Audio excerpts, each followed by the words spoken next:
मेरी पिछली वीडियो में आपने देखा कि कैसे मैं नैनिंग से बीजिंग तक आया ट्रेन में, और इस वीडियो में आपको देखने मिलेगा मैं कैसे जाता हूँ बीजिंग रेलवे स्टेशन से the great wall of China. अभी मैं कैपिटल में हूँ। बीजिंग पहुँचने के बाद सबसे बड़ा काम था मेरे को जानना कि कैसे मैं बीजिंग से मंगोलिया की तरफ जा सकता हूँ और कैसे जा सकता हूँ। यहाँ से कोई ट्रेन जाती है या कोई बस जाती है या मुझे फ़्लाइट लेनी पड़ेगी, ये मेरा सबसे बड़ा चैलेंज था।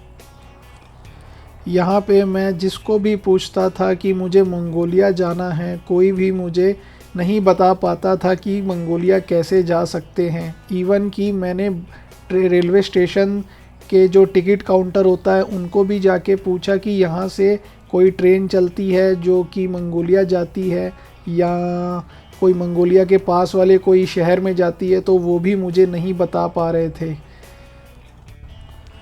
फिर मुझे मिला टूरिस्ट इन्फॉर्मेशन सेंटर, वहाँ पे मेरी हेल्प की। टूरिस्ट इन्फॉर्मेशन सेंटर में जो बैठे हुए लोग थे, 2-3 लोग थे, उनको इंग्लिश आती थी, ट्रांसलेटर भी उनके साथ अच्छा वर्क कर रहा था। अब वो चाइनीज़ से इंग्लिश में ट्रांसलेट करके मुझे समझाते थे कि ऐसे ऐसे करके यहाँ से आपको जाना पड़ेगा एरन हॉट से आप मंगोलिया जा सकते हैं। तो मुझे इन्फॉर्मेशन तो मिल गई।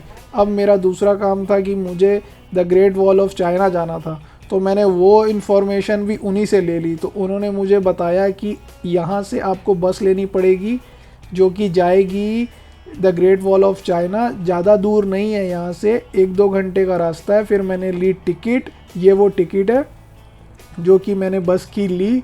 फिर मुझे एक बस में बिठा दिया गया। बस में हम लोग बैठने के बाद the great wall of China की ओर चले गए।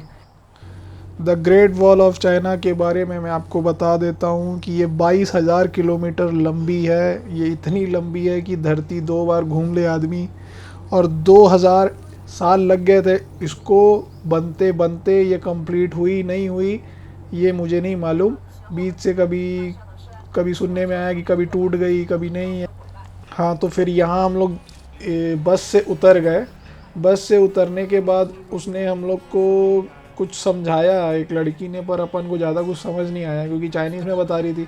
फिर सबने इस पत्थर के सामने आके फ़ोटो खिंचवाई, तो भीड़ खिंचवा रही थी तो मैंने भी खिंचवा ली। फिर मैंने ये टिकट ली।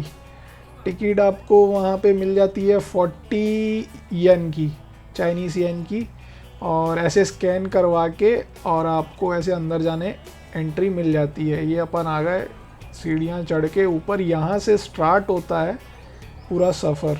ठीक है, ये वो एरिया है जहाँ पे, ये जो अभी मैं एरिया दिखा रहा था, ये वो एरिया है जहाँ पे टिकट मिलती है।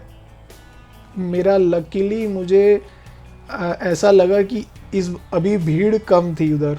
अभी भीड़ बहुत कम थी, नहीं तो नॉर्मल भीड़ बहुत रहती है। मुझे बहुत सारे लोग मिले। ये जो आगे जा रहा है ये मेरा दोस्त बन गया वहाँ पे।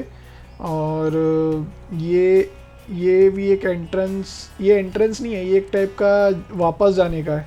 अभी मैं वहाँ से जब पूरा ऊपर से टच करने के बाद वापस आया तो मुझे नीचे में ये ऐसे ऐसे लोग मिले जो कि इस टाइप का वर्क कर रहे थे। जैसे ये हाथ से पेंटिंग बना रहा था, तो कोई कुछ कर रहा था, कोई कुछ कर रहा था। ये इनको देखो, ये लाइव पेंटिंग बना रहे थे। वो स्टोन से बना रहा था पूरी पेंटिंग।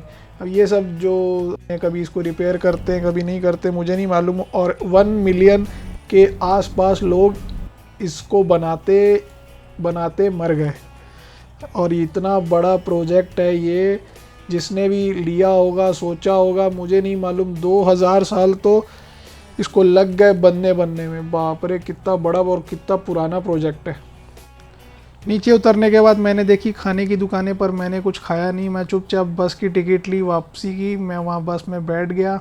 बस में बैठने के बाद उन्होंने मुझे एक वहाँ पे सर्टिफिकेट दिया जो पूरा ऊपर तक गए थे। बस की टिकट देखो, मैंने ये नोट है इनसे ली, और जो मुझे सर्टिफिकेट मिला वहाँ से नीचे उतरने के बाद उन्हीं को देते हैं जो वहाँ ऊपर पूरा टच करके आते हैं। और उसके बाद मैंने वहाँ से ली मेट्रो लेने के बाद मेरा जो होम स्टे था मैं वहाँ चला गया। आगे आने वाली वीडियोस में आप जुड़े रहें, इसके आगे वाला सफ़र मैं आगे बताता रहूँगा।